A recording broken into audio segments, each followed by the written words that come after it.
오늘 KFM 스페셜에서는 송산 봉담 민자고속도로 건설로 수십 년간의 삶의 터전을 잃어버리게 된 주민들의 이야기를 해보고자 합니다.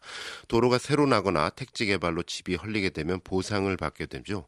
하지만 길거리로 내몰리게 됐다라는 안타까운 소식, 평행선을 달리고 있습니다. 이들에게 무슨 일이 일어났을까요? 취재기자 나와 있습니다. 설석용 기자. 네, 설석용입니다. 먼저 어느 지역의 어떤 이야기인지 한번 풀어볼까요?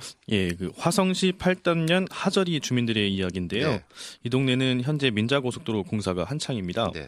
주민들과 화성시에 따르면 국토부는 지난해 화나건설 등 11개 업체로 구성된 민간 사업 시행자인 경기 동서 순환고속도로가 신청한 송산 봉담간 고속도로 건설의 실시 계획을 승인했습니다. 네, 민자도로라는 말이죠. 예. 화성시 마도면과 봉담읍을 잇는 송산 봉담간 민자 고속도로는 총 18.3km로 되어 있습니다. 네. 6,911억 원이 투입돼 지난해 5월 착공했고 오는 2021년 개통할 예정입니다. 네. 이 같은 고속도로 건설에 따라 팔단면 하저리는 마을 한가운데에 도로가 관통하게 됐습니다. 네. 마을도 사라지게 됐고 20군에 41가구가 수용된 겁니다. 네. 공익사업을 위한 토지 등의 취득 및 보상에 관한 법률에 따라 이주 가옥 10호 이상이면 10집 이상이면 이주 대책 마련에 따른 이주 택지를 받을 수 있는데요. 네. 국민권익위원회도 지난해 8월 10가구 이상인 하저리 주민들이 이주 대책 대상자인 만큼 이주 대책을 적극 검토하라고 해당 관청에 통보한 바 있습니다. 네. 하지만 주민들은 국토부와 서울지방국토관리청이 이주 택지를 주지 않기 위해 이주 대책 수립에 늑장을 부리고 있다고 분통을 터뜨리고 있는 겁니다. 네, 이유가 갈수록 또 궁금하네요. 고속도로가 건설되면서 마을이 사라지게 됐다. 이게 팩트고 마을 주민들이 이곳을 떠나야만 한다. 이것도 팩트인데 근데 왜 보상을 제대로 받지 못하는 걸까요? 예, 그렇지는 않습니다. 앞서 말씀드린 것처럼 관련법에 따라 이주 장착금을 받을 수 있는데요. 이주 정착금. 예, 하지만 그 금액이 터무니없이 적다는 게 문제입니다. 네. 가구당 600만 원에서 1,200만 원 정도로 알려져 있습니다. 해당 마을에서 수십 년 동안 터를 잡고 살아온 주민들에게는 말도 안 되는 보상 금액이라는 건데요. 네. 집과 땅값을 제대로 받지 못할 뿐만 아니라 그 금액은 이사 비용도 안 된다는 주장입니다. 주민들의 말 들어보시죠. 그러니까 그거하고 연결이 되려니까 지나만 가는 게 아니고 연결이 되니까 여기 일자가 다 들어가죠. 저분들은 공장하시는 분들은 외지부에서 들어오신 분들이라 그냥 빨리빨리 나가셨는데 보시다시피 저런 기와지 여기 이런지 이렇게 해서 이렇게 터를 잡고 있는데요. 벌써 이렇게 한 400년 내려놓은 마을인데 이거 한 번에 이렇게 도로를 기내서 예, 주민들은 현실과 맞지 않는 정착금을 조금 주고 일방적으로 거주지에서 나가라고 위협하고 있다고 하소연합니다. 네, 이주 정착금을 주긴 주는데 일방적으로 책정됐고 또 터무니없이 금액이 적다. 그래서 이사 비용도 안 나온다. 이런 주장으로 요약되네요. 네, 그렇습니다. 이 지역 주민들은 대부분 농사를 짓거나 영세한 분들인데요. 이 돈으로는 집을 구할 수 있기는커녕 갈 데도 없는 실정입니다. 딴 데로 간다고 해도 먹고 살 길이 막막한 겁니다. 네, 이주 금액이 어떻게 결정이 됐을까 이게 궁금한데 이 보통 감정평가 같은 걸 받지 않습니까? 네, 그렇습니다. 하지만 주민들은 당초 이 감정평가도 납득하지 못하고 있는데요. 처음에는 도로가 뚫린다는 것도 몰랐다는 주민들도 있습니다. 나중에 국가사업으로 공익사업으로 도로가 난다고 하니 어쩔 수 없이 받아들인 주민들이 대부분입니다. 네. 처음부터 주민들의 동의나 의견을 묻는 제대로 된 절차가 없었다고 토로하고 있는 실정입니다. 들어보시죠. 맨 처음에 그 주민들한테 이거 한다고 와가지고 마을에 와서 이야기는 한번 해봤어요. 그냥 우리 말 떠드는 소문으로 알았어요. 우리는 그랬는데 작년에 어느 날인가 보니까 와서 청량을 해요. 청량을. 그때서 노선이 어디로 나가는 줄 알았어요. 우리는. 근데 자기네들끼리 암암리에 다 저기 해놓고 남자 이주 정착금 600에서 1200만 원 그걸 해가지고 달랑해서 줌 쫓아내려고. 네, 정확한 정보가 제공되지 않았다. 일방적이었다. 근데 공사는 벌써 시작됐다. 이제 와서 되돌릴 수 없는 현실이고 이 주민들 입장에서는 좀 답답할 노릇이 아닐 수 없네요. 네, 그렇습니다. 주민들은 그 주무관청인 서울지방국토관리청과 화성시에 수차례에 걸쳐 민원을 제기하고 있는데요. 지난 7월에는 화성시청 앞에서 대규모 집회를 개최하기도 했습니다. 그러다 보니 정부에서 또 다른 대책을 제안했습니다. 이주 정착금을 받고 나가거나 아니면 동탄이나 송탄, 평택 등 인근 지역에 LH가 시공하는 택지개발지구로 분양가를 내고 이사갈 수 있게 도와주겠다는 제안입니다. 하지만 이 제안도 현실적으로는 어렵기는 마찬가지입니다. 이 지역 주민들 70-80%가 노인이거나 기초수급 대상자, 식구가 많은 가구들인데요. 주민들은 아무리 LH가 시공한 곳이라고 하더라도 분양가를 전부 다 부담해서 들어가기는 경제적으로 불가능하다는 주장입니다. 들어보시죠. 그래서 알선이라는 명목으로 해서 LH든 수자원공사든 이런 데를 얘기하는 건데 거기를 분양가로 들어가라는 거잖아요. 근데 우리는 거기에 있는 이주민하고 똑같은 동등한 대우를 해서 이주 대책을 세워주면 거기에 우리가 따르겠다는 거죠. 네. 정부에서 나름의 대책을 제안을 하고 있는데 일단 두 가지 중에 하나, 이주 정착금을 받고 나가거라. 이거는 주민들 입장에서는 너무 작아서 이사 비용도 안 나와서 못 받겠다라는 입장인 것 같고, 두 번째 정부의 제안, 동탄이나 송탄, 평택 등 인근 지역에 LH가 시공하는 택지개발지구로 분양가를 내고 이사할 수 있게 도와주겠다. 이게 알선이라는 뜻인 것 같은데 이 역시 경제적으로 불가능하다. 이렇게 좀 평행선을 계속 달리고 있는 그런 상황입니다.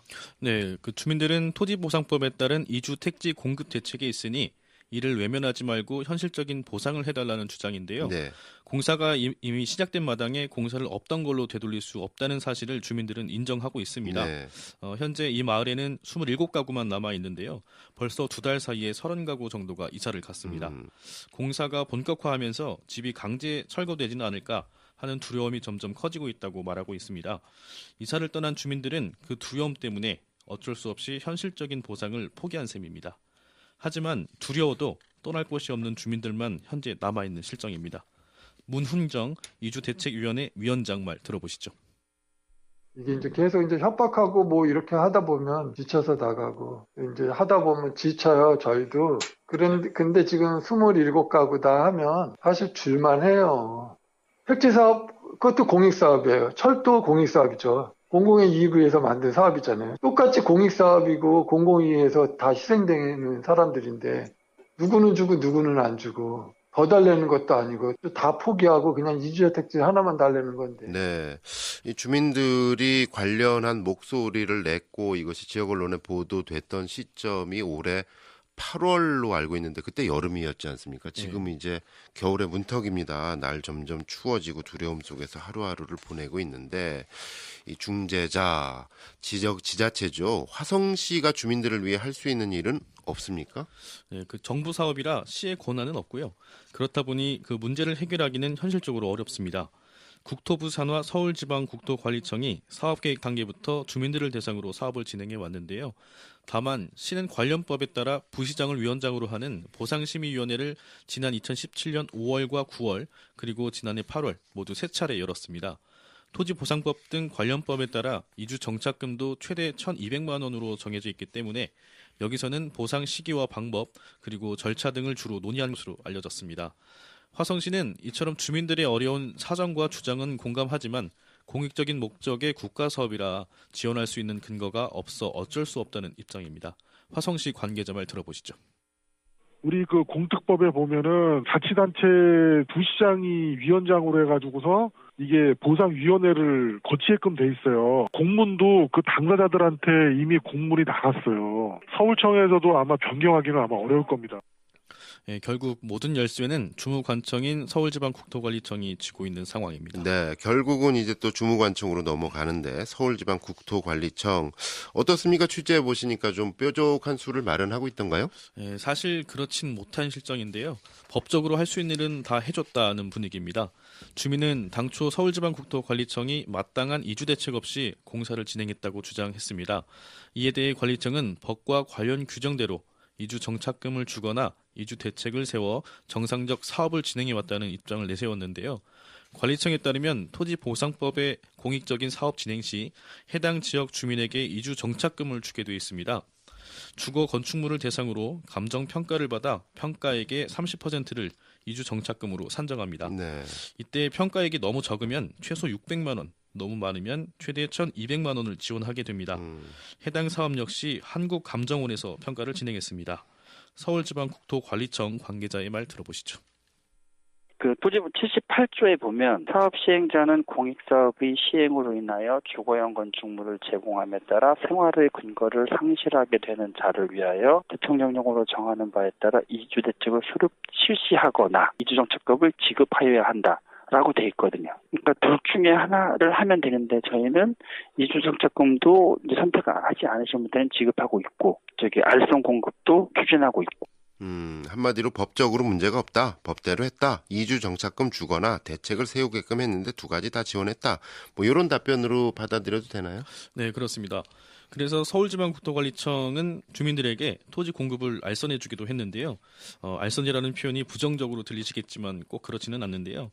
관리청은 도로 건설 등을 하는 곳이라서 토지 개발이나 주택 개발을 하진 않습니다. 네.